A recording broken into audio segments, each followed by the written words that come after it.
Okay, so I'm located still in script.js, which is located in lecture 45 folder.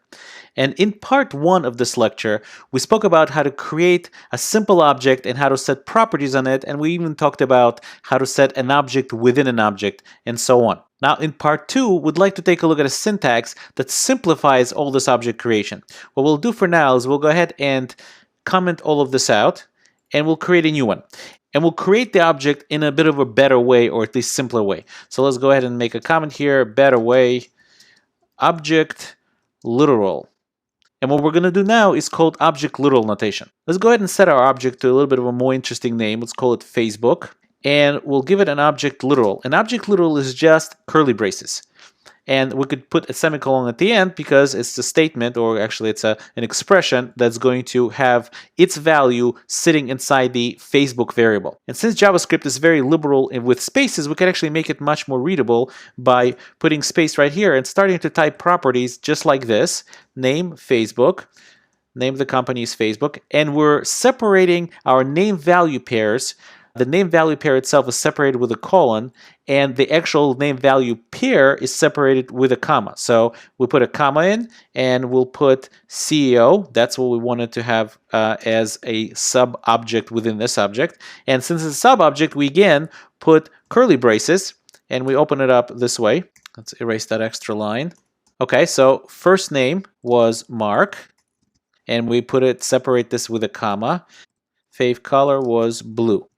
Notice the last name value pair inside the object curly braces does not get a comma at the end. That's very important. Now this right here, from this curly brace to this curly brace, is an object literal by itself. And this CEO together with curly brace object is a name value pair. So since we want yet another name value pair to appear afterwards, we want to put a comma after here and then say something like stock, and the stock is going to be equal to 110. So if we save that, this is going to get cleared, and we're going to do console. Let's actually make some room here. Do console.log and output Facebook. So let's see what it comes out to be. And it looks exactly like the object we created before. And we have the CEO sub-object sitting here with a favorite color, Mark. And don't worry about this proto property for now, but CEO is an object, has a favorite color, first name, and we still have the name of the outer object be Facebook, and the stock price is 110. We can also repeat this the same thing as we did before here, where we wanted the stock name to be a little bit of more of an elaborate type of name. So we want it to be stock of company, right? So let's go ahead and copy that name. And we could do the same thing here by specifying the property name to be a string. So we could just say quotes, don't forget the colon, and paste the name of the property right here. So when we save and it refreshes, now we have the value or the name of the property be stock of company with the spaces, which is something you wouldn't be able to set using the dot notation, but you're able to set using the object literal notation, and certainly are able to set using the bracket notation. And we could access the properties of this object exactly in the same way as we accessed it before. So there's really no difference between the way to create the object this way and the way we created it with a new object. So we could still say Facebook.ceo.name, and when we save that, we'll see that I messed up something here, right, because we had not .name but .first name. Let's go ahead and do that and save that, and you can see it still outputs Mark.